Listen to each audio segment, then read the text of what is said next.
kaklase.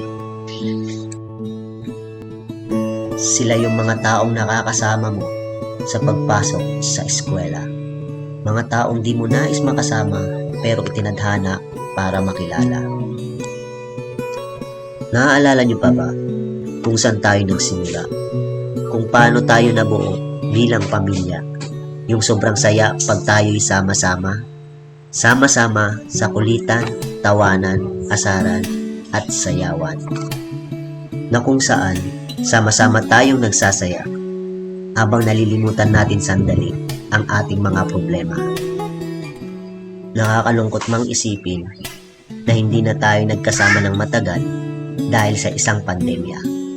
Pero kahit ganon, tinuring pa rin natin ang isa't isa bilang pamilya. Kahit sinubok man tayo ng pandemya, hindi pa rin tayo nawalan ng pag-asang magkasama-sama. Nandiyan ang biglaang gala na kahit kunti lang ang pagkain dalay, sobra pa rin saya.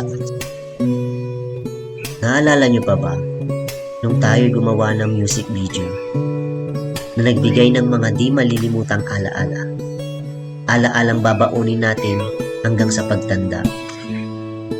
Ilang araw mula ngayon, tayo'y magtatapos na. Happy graduation, ika nga ng iba. Masaya, sobrang saya. Lahat ng mga paghihirap, pagsasakripisyo, pagpupuyat, at pangangarap sa wakas masusuklian at matutupad na. Tayong mga IT, nagsimula tayo sa Hello World. Ngayon, papunta na tayo sa Real World. Fer, pag tumingin ka, akin ka. Sila ay makukulit at sumasabay sa trip. Yan ang aking mga tropang di ko pagpapalit. Sa hirap man o sa ginhaway, laging nasa tabi ko.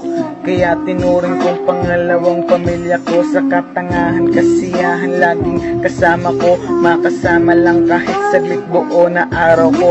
Kahit di ko kadugo, tinuring kong pamilya ko. Kaya salamat sa mga tropang tunay at totoo. Maraming mabait, maraming makulit. Yan ang aking mga tropang di ko pagpapalit. Pag may problema ang isa, kami nagdadamayan. Kaya ganito kasolid ang aming samahan. Sa mga tropa ko palang panalo na ako. Kapatid ang turingan, kahit di magkadugo. Ang babait ng tropa ko, walang charot sa dulo to. Kaya salamat sa mga tropang tunay at totoo. Kayo pa rin ang tropa hanggang dulo na to.